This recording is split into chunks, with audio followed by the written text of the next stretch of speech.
Les Français ont fait leur choix. Favoris des sondages, c'est Emmanuel Macron et Marine Le Pen qui ont remporté le premier tour de l'élection présidentielle.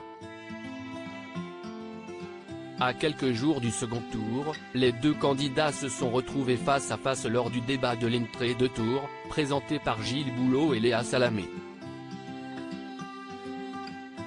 Afin de lancer la confrontation, la journaliste a déclaré « Bonsoir et bienvenue à tous dans ce grand débat du second tour de l'élection présidentielle, moment très attendu de la vie démocratique de notre pays ».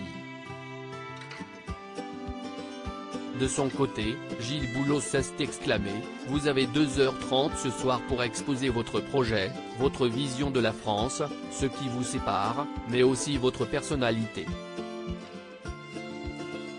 Alors que Léa Salamé a déclaré que le premier sujet serait le pouvoir d'achat et que Marine Le Pen avait été tirée au sort pour prendre la parole en premier, cette dernière a commencé son discours en plein générique.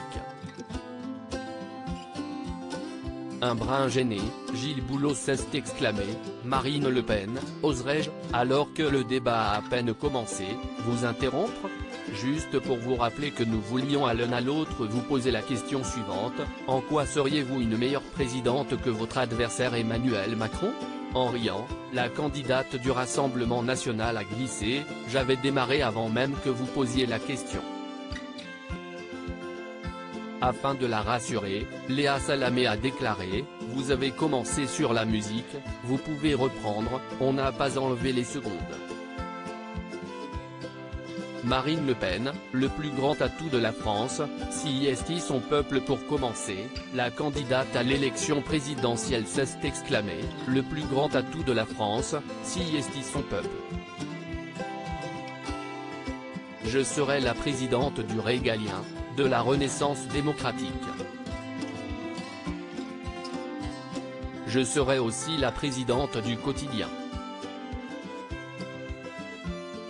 Je serai la présidente de la concorde restaurée entre tous les Français, de la justice, de la fraternité nationale, de la paix civile. »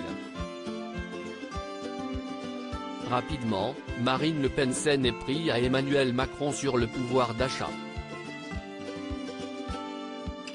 Je n'ai vu que des Français me dire qu'ils n'y arrivaient plus, qu'ils n'arrivaient plus à boucler les fins de mois, a-t-elle déclaré tandis que le président de la République lui a reproché d'avoir voté contre le bouclier énergétique.